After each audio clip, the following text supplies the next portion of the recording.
Ask any young Generation X or elder millennial, and you'll probably get the exact same response about the prolific nature of social media in today's culture. It's an amazingly wonderful disaster.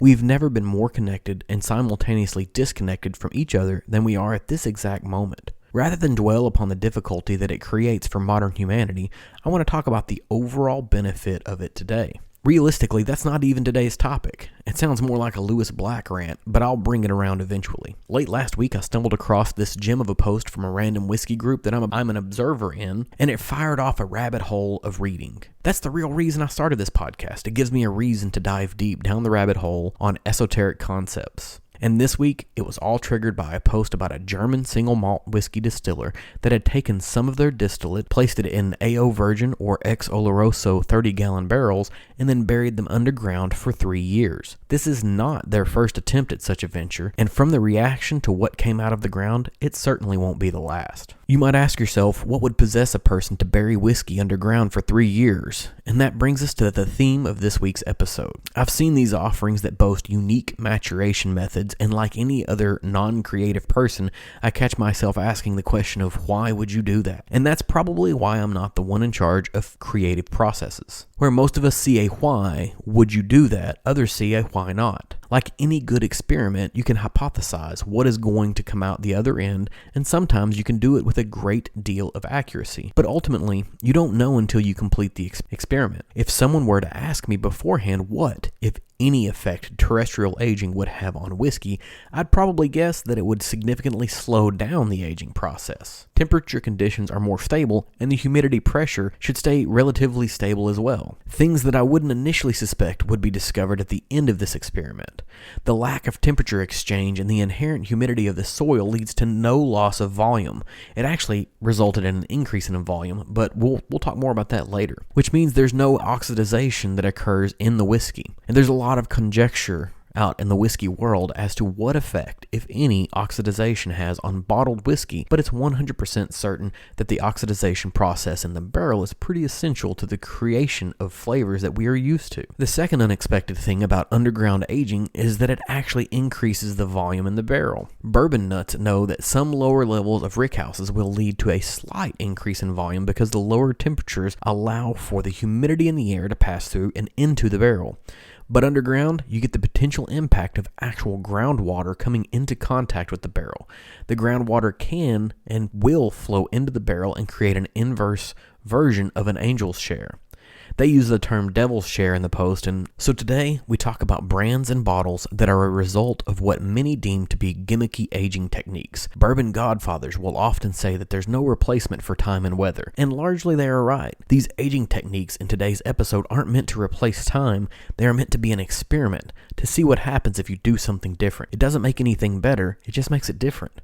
And without folks coloring outside the lines, we wouldn't have a single barrel offering or barrel finish bourbons. We wouldn't be reaping the benefits of mechanization of bottling operations and a whole host of other options that have been made available to the modern distiller.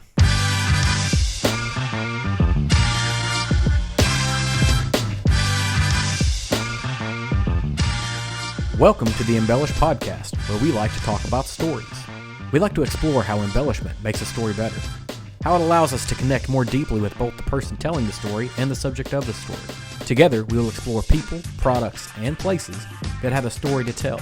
We'll navigate through the truths, half-truths, and outright lies, and decide if truthiness even matters.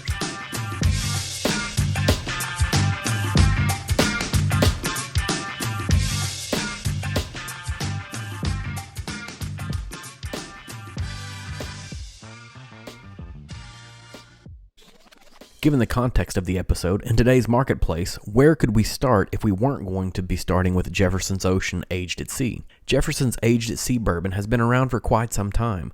My initial reaction to the product like this was similar to many other bourbon snobs. It's just some catchy marketing and a gimmick to try and cheat time. I didn't really give it much thought beyond that. And that's really a shame. I didn't do a good enough job educating myself as a consumer. While the concept itself might sound like a gimmick, there's so much more to this offering than face value. So the question is, what happens if we put a barrel of bourbon on a ship in the ocean and let the waves constantly rock it?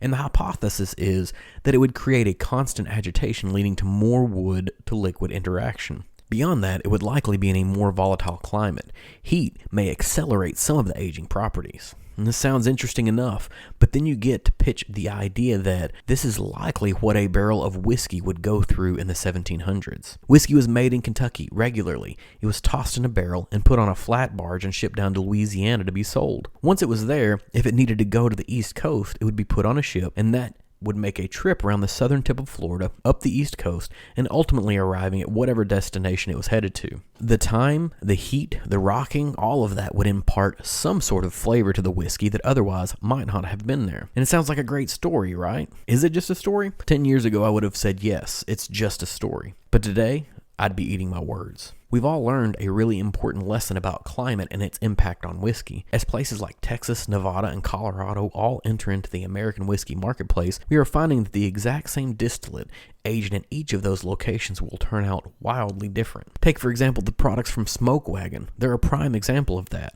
They are buying MGP whiskey in barrels, shipping it to the deserts of Nevada, and aging it to create some unique flavor profiles from mass-produced alcohol. So we can give them that the heat in the boat will do something to the whiskey because it's been proven elsewhere. Does it do anything else? Well, it seems like it does. One of the things that Scotch boasts is a degree of salinity within its flavor profile that is directly a result of aging whiskey within a stone's throw of the ocean. And with Jefferson's Ocean, how much closer can you get without actually lowering the whiskey to the bottom of the ocean, then sticking it on a boat and seeing what happens? We can pretend to ignore the impact that movement might actually have on the whiskey all we want, but we are certainly required to acknowledge that climate and sea breeze will certainly have some sort of an impact on the whiskey itself.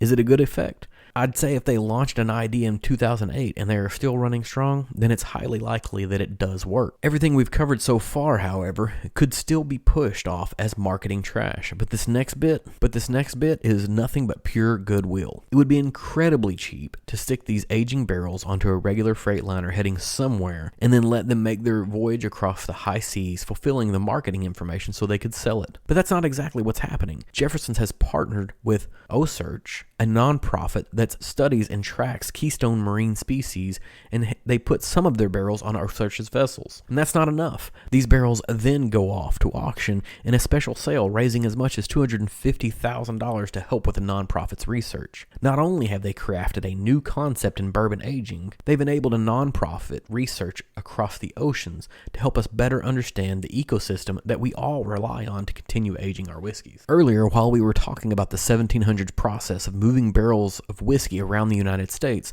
we touched on something of interest for the next offering that I want to cover. After a whiskey was distilled and barreled up, the only way to get large quantities of a product to a major center for sales was using a river. Part of the selection of distillation locations was often the proximity to a major waterway for the transportation and enabling of commerce. As commerce modernized, river transportation involved the utilization of barges for hauling massive quantities of products from one place to another. Whether it be coal, whiskey, or even rocket parts, the waterways are a wonderful method of moving bulk quantities through the southeastern portion of the U.S. without impeding the travel of impatient American motorists. That brings us to the second offering for today, Ingram River-Aged Whiskey. This is an upstart brand, but the name isn't new if you've lived in the western portion of Kentucky for very long. Ingram Barge Company has been a staple of employment and commerce in this region for years.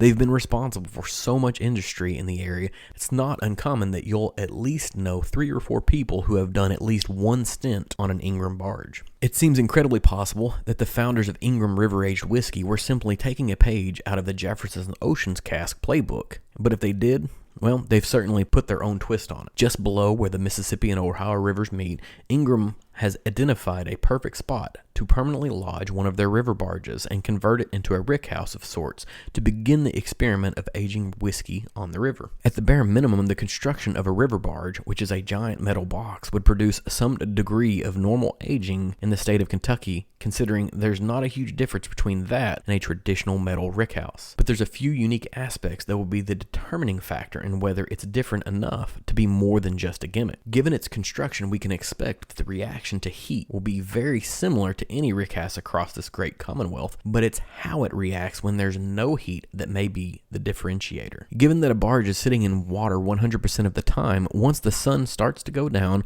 the water will begin to act like a big heat sink. Where a traditional rickhouse may maintain a non-trivial amount of heat throughout the night, sitting on the river is an opportunity for some old school air conditioning. If you ever read about settlers or folks who lived before electricity, they'll have tons of stories about how nice the spring house was during the summer because of its constant flow of cool water. And that's what's happening every hour the sun is down on the barge rickhouse. That could be enough, but if you add in the fact that there's bound to be a high degree of humidity within these barge containers, we are back to the idea of a decreased evaporation rate, resulting in a completely different flavor profile. The motion on a riverboat is significantly less than that of an ocean liner, but significantly more than that of a traditional rickhouse. As a complete aside, I'd love to take the exact same distillate, stick it in a traditional rickhouse, on a river barge, and then on an ocean liner to see what the real difference is. We can know that there will be a difference, but comparison would be flawed at best, and results be completely anecdotal until someone forces the experiment to happen. So if you happen to be a listener that knows somebody, tell them to make this happen. For the last brand for today's episode,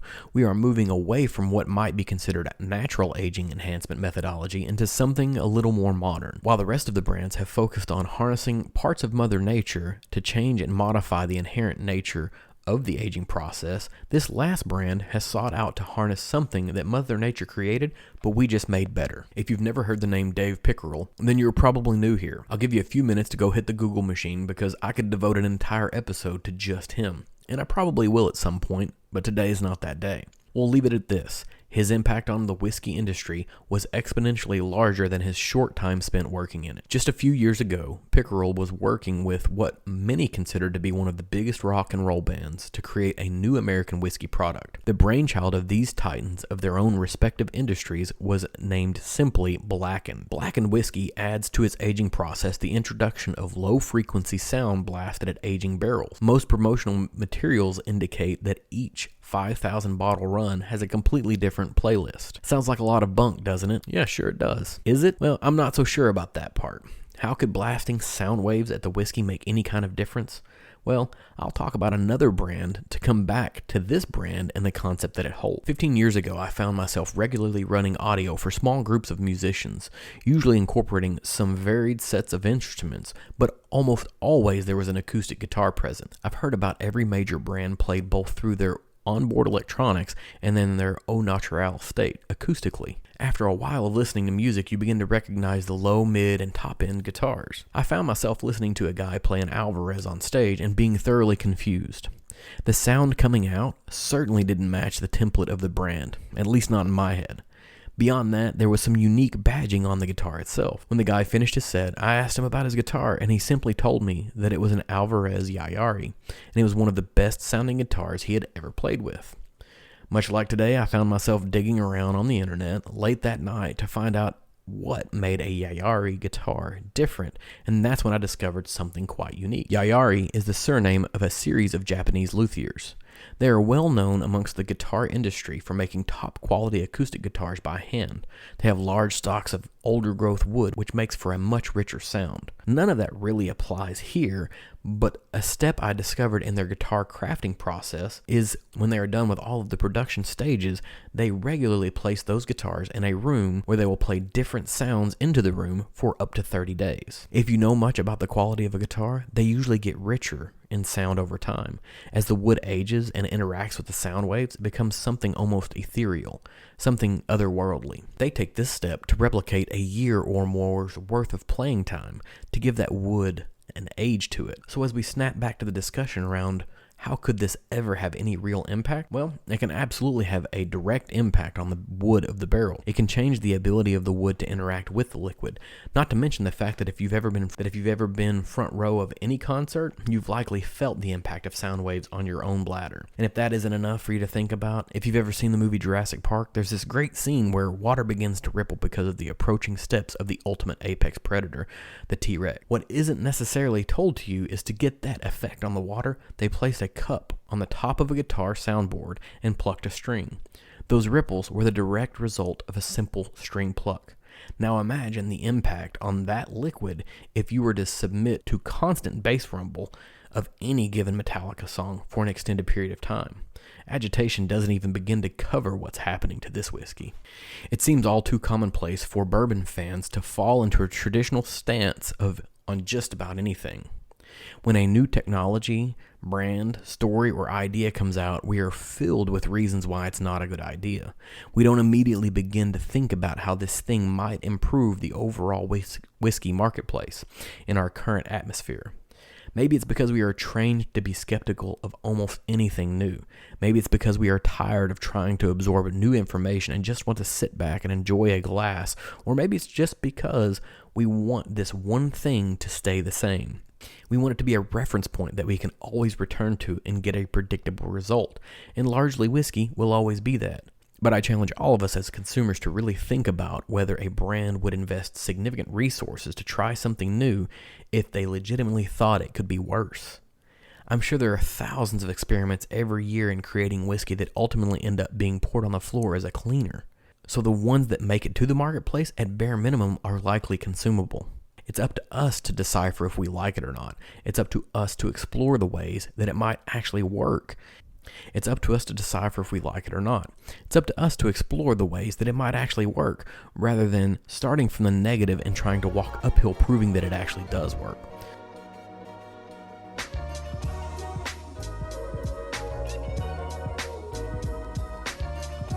Thanks for listening to the Embellish Podcast. If you like what you heard, make sure you subscribe. Check out our website at embellishpod.com and follow us on social media at Instagram and Twitter to keep up with what we have going on. If you have an idea about a story we should talk about, send it to us at embellishpod@gmail.com. And remember, whether famous or infamous, a good story mixed with a touch of embellishment makes the food you ate, the drink you drank, and the places you visited just a little more memorable.